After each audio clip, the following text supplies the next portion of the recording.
oh man, we have a few upgrades to kind of go over here on our Tomcat. I mean, everybody knows the original Tomcat, minus this little pump part here, is a pretty freaking awesome blaster. You guys can check out the full review there. And it was pretty much what everybody was wanting when I first kind of noticed this thing out. I was like, oh, wait a second, that's a short dart, mag-fed pump blaster? What? And it's by DartZone? So this was a highly anticipated blaster, and it did not disappoint. However, there were a few things after shooting it, like myself, I noticed that, you know, my wrist kind of hurt. Sometimes I would hit my wrist on the drum. And for the most part, okay, I get it. And I don't know. I mean, I have long arms, and I feel like, ooh, someone with shorter arms, this is not going to do great for. And during our last war, what happened was exactly that. I let the kiddos use this thing thinking, hey, it's going to be awesome. And I was like, why aren't you using it anymore? And they were complaining that the drum was hitting their wrist, and they actually had marks on their wrist. I was like, okay, fine. So that's when I went and checked out BoBoInnovation. I saw this before, probably like 2 or 3 weeks ago, maybe even a month ago, and I was like, I don't want to go that route yet, but I took a look at it here. It was on their Etsy store. I ended up purchasing their magazine kit here. It's actually 3 pieces. I just got the STLs because I was going to print it myself, and we got the front pump grip up here as well as a little piece back here. Now, they're 2 separate listings, but hey, why not pick them up from both? Again, from BoBoInnovations. Go ahead and check them out. And, you know, after putting this in, I was like, okay, I can see now I don't have any issues with my wrist hitting or anything like that, but it just reminds me of all the other DartZone blasters that are out there. It's like, why would you turn this into that? And I don't know, I was like, you know what? I like the design. I like how chunky it is. Let's just see how it goes. So I first tested this. So let's take a quick look at some of the actual pieces though here really quick. So in one of them, if you guys just want to get the actual magazine kit, it's 3 individual parts that you can print. Actually 4, there's a separate magazine piece that goes with it, but that's optional. But you can see here we got the, again, the magazine part, we got the front guide part, as well as the back kind of part that clips into the actual magazine to lock it into place. Now, if we look at the actual grip itself, or the grip you can get to extend this, it's pretty nice. It actually extends the grip down a little bit longer. It has all the pieces you need except for 2 M3, about 15 to 16 millimeter screws with nuts. Not too bad. You can go to like a Home Depot or something like that and pick it up. Now, there is a piece that goes back here, which is a really thin piece. And that really thin piece, you guys can kind of see here, it just fits right in the bottom of this and kind of just gives it a little more rigidity. I could definitely tell by that little piece that sits in there. Again, is it required? No. Pretty much this whole mag piece you can drop in and out in a matter of seconds, and you don't have to go this route if you don't want to. If you want to go the drum, perfect. Throw the drum in there, put this in a bag or something like that, throw them in there when you're ready. Takes about 2 seconds to install. But look at the difference, guys, in the side profiles of these things. I mean, I get it. You got a 50-round drum that you could refill on the fly just by pushing them in the back. But, looking at it from a magazine, point of view, that's pretty, gosh, it looks pretty good. I got to admit. It definitely makes this blaster a lot different than some of the rest, but still, look at that silhouette. I mean, just look at a comparison to the side of each other. So again, the magazine one, you could definitely go for that. I would recommend it right out of the gate if you wanted to go this route. Now, they do have, like I talked about, the actual front pump here. Now, they do have a couple different pump grips. They have one that is for the standard pump grip, if you're going to use the standard one that comes along with the Tomcat, very much similar to this right here. So you guys can kind of see that. Or they have another one in the same STLs that you can get, is if you're going to use aftermarket pump grips. Now, I stuck this one on the one that is meant for the stock pump grip, so it looks a little funny, but still, for me, I like the pump grips that kind of go back at this angle. It's just a better natural pull with the hand. I don't know, it doesn't make my wrist hurt.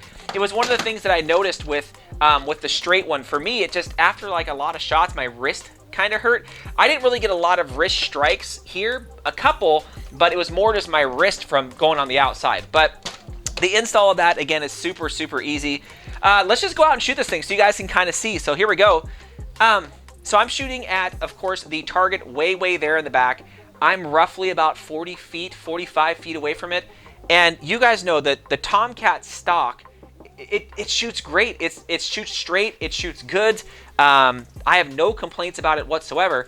And you can see, I'm just pegging this thing. No wrist fatigue, no arm fatigue. I don't got to worry about my wrist hitting the drum or anything like that. And it's still just pegging the thing. I got, again, I got nothing to say about the accuracy of this Tomcat, as well as all DartZone products. Everybody knows that right out of the box with a lot of those things, they are box to field, accurate, fast, and ready to go. So you can see it shoots great.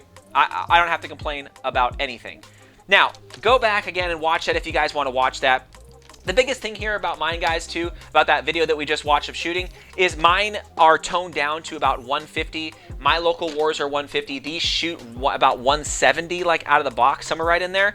So I had to cut my spring a little bit and add this this worker scar up here. This worker scar, I mean, sure, it does help with accuracy a little bit. I think these things are accurate as is right out of the gate. But still, overall, guys, man, it's definitely takes the Tomcat to a different level. If you are not a drum type of guy and you want to go the magazine route, perfect. Put this new front pump grip on here, and I think you will be pleasantly surprised. Even if you are using the drum, it just lines everything up a little more. I think in the video that BoBoInnovations they posted, it's maybe not as easy as they're saying. I don't think it, 50% helps the pullback. No, it definitely helps a little bit, but I still think the angle just makes it a lot easier to use repetitively so you don't have any wrist fatigue. But I'm going to envision and leave one of my blasters like this. So anybody, it comes up to me in the war and says, hey, Fox, do you have that Tomcat? Can I use it? I can say, sure, no problem. Here, you can use this one. Or, the kiddos can now actually use this, as they've already shot in the backyard. And they're like, oh man, that's night and day. I'm like, I know, right? Now I can still utilize all of my magazines that I've used before and use them right in there, and then they have an easier way to pump this thing. And that is just, it is just night and day. Now the biggest thing again about this, guys, is this doesn't have a magazine drop. I know some people are like, well, where's the magazine release? The clips on the side of one of the pieces right here, you guys can kind of see that. It actually clips into the thing. And when you put it in, I'm telling you right now, that thing is not going anywhere. It is not coming out. And if it drops on you, I'd be impressed. You got to give it a little something to kind of pull it out. But that was one of the biggest things that people were asking me. They're like, does it fall out? I'm like, no. It stays in there absolutely nicely. And, I am not worried in any capacity of that thing actually falling out. But overall, I give this kit an A+. I purchased a lot of 3D printed kits where I'm like, okay, let's just see if it does what it says it does, right? And these are reasonably priced, not too bad. I would say for sure the actual mag kit, if you're gonna go this route, maybe you guys already like how everything is set up in the front, or again, if you just like the drum and you are having wrist issues, which, gosh, I like to believe I'm not the only one. I know there's other people out there. Get the, just get the front pump portion here that locks in, and I think that you're in a much better angle. You're at a much better angle to shoot this thing without getting kind of that weird wrist fatigue. But again, I'm not the straight type of guy like that. I am more a curved angle front pump grip like that. But still, again, that is my 2 cents. You guys know me. I'm going to give it to you straight. I paid for this stuff myself. They didn't send it to me. So I like to support, again, anybody who builds cool stuff like this. And I really want to test it to see if it actually does what it's, supposed to do. So let me know what you guys think. Leave it down in the comments. Let me know if you guys have seen this. I've seen it in our wars, which is kind of crazy. But let me know what you guys think. Anyways, thanks again, Fox fans.